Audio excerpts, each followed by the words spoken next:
आज हम आप सभी को कैटरेक्ट सर्जरी के बाद के दिशा निर्देश व कुछ सावधानियों के बारे में मैं आपको अवगत करवाना चाहता हूँ।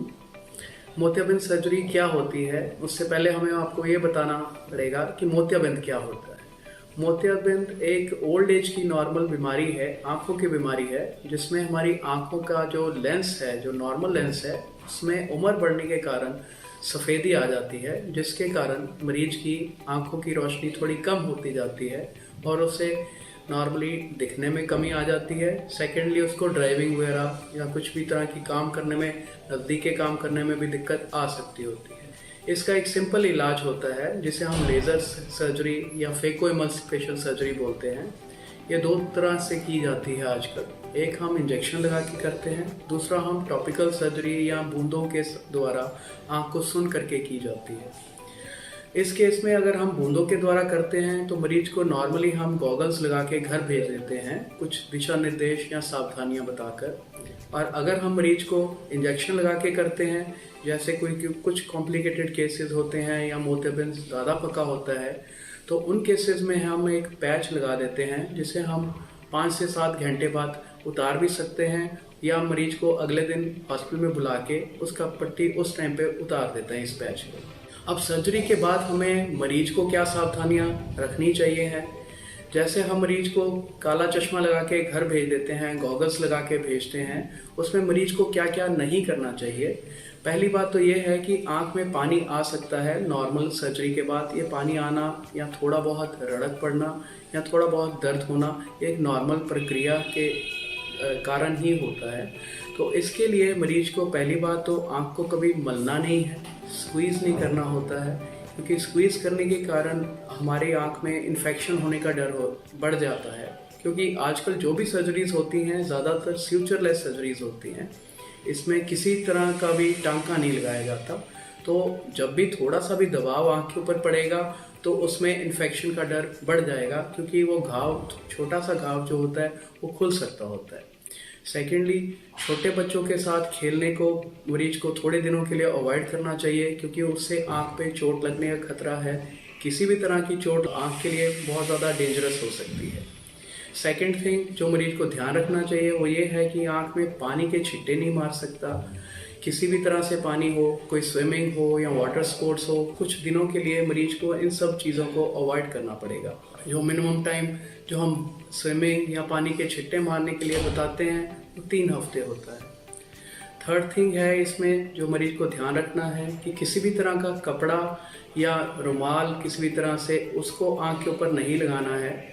आँख को जब भी साफ़ करना है, पानी आता है या दवाई पड़ने के कारण थोड़ा चिपचिपा सा पदार्थ आ सकता है, द्रव्य निकल सकता है, उसके लिए मरीज को एक वेट वाइप्स दिए नॉर्मली जाते हैं ऑपरेशन के बाद।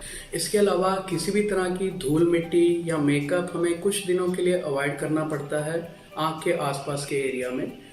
इसके बारे में ये है कि किसी भी तरह के खाने की आँखों के लिहाज से पाबंदी नहीं होती है। हाँ, अगर मरीज को किसी तरह की कोई बीमारी है, जैसे शुगर है, ब्लड प्रेशर बढ़ता है, या और भी किसी तरह की कोई किसी और फिजिशियन के द्वारा रिस्ट्रिक्शन दी गई है, तो वो फॉलो कर सकता है। पर आँख की सर्जरी के हिसाब से वो सभी तरह का खाना खा सकता है, सभी तरह की चीज़ें को पी सकता है। उसमें किसी भी तरह की रिस्ट्रिक्शन सर्जरी के हिसाब से नहीं दी जाती मरीज को। सेकेंड थिंग है इसमें जो दवाइयाँ किस तरह की ली जा सकती हैं और किस तरह की नहीं ली जा सकती।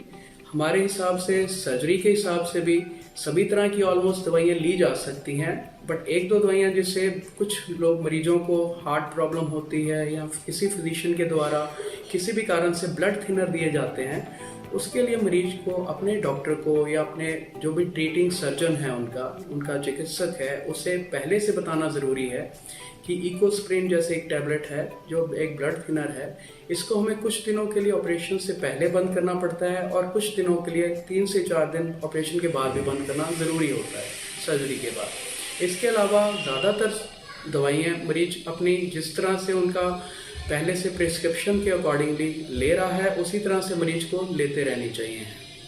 उसमें किसी भी तरह की कोई भी रिस्ट्रिक्शन नहीं है।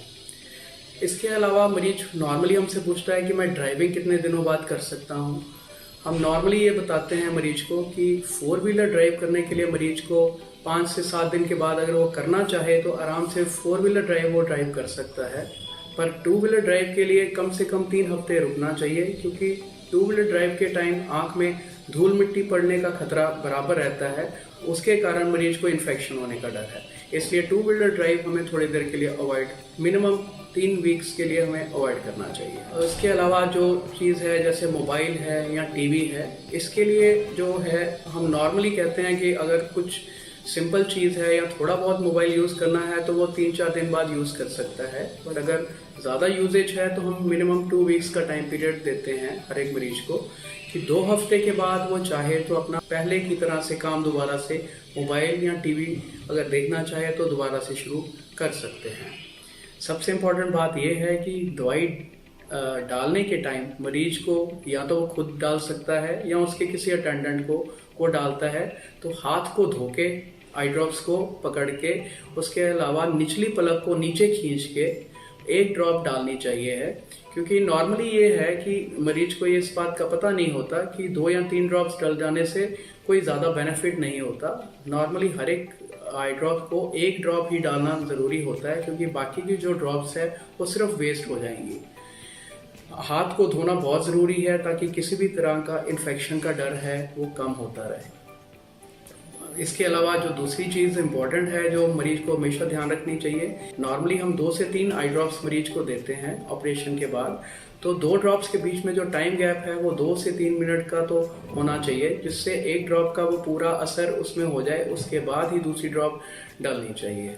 नॉर्मली उसके बाद हम फॉलोअप के ऊपर ज़्यादा ध्यान देते हैं कि मरीज को दोबारा कब दिखाना है। उस डिस्चार्ज समरी में ही फॉलोअप के बारे में भी बताया गया होता है। रूटीन में मोतियाबिंद की सर्जरी के बाद 7 डेज फॉलोअप हम नॉर्मली रखते हैं, पर अगर ये बहुत इंपॉर्टेंट है कि कुछ मरीजों में अगर कुछ एक लक्षण होते हैं, सिम्टम्स होते हैं, जिसके कारण ज़रूरी नहीं है कि मरीज को 7 दिन बाद ही आना है। अगर मरीज की आंखों में अचानक से बहुत ज़्यादा दर्द होना शुरू हो जाए, अगर अचानक से लाली बहुत बढ़ जाए या अचानक से दिखना बंद हो जाए, तो उस तरह के मरीजों को इमीडिएटली अपने ट्रीटिंग जो चिकित्सक हैं, उसका जो भी नेत्र सर्जन है या जिन्होंने भी ऑपरेशन किया है, उनको इमीडिएटली वापस आके दिखाना चाहिए, क्योंकि ये बहुत ही इमरजेंसी भी कई बार कुछ केसेस में हो सकती है। हालांकि ये बहुत ही कम और बहुत ही रेयर पॉसिबिलिटी होती है। Thank you.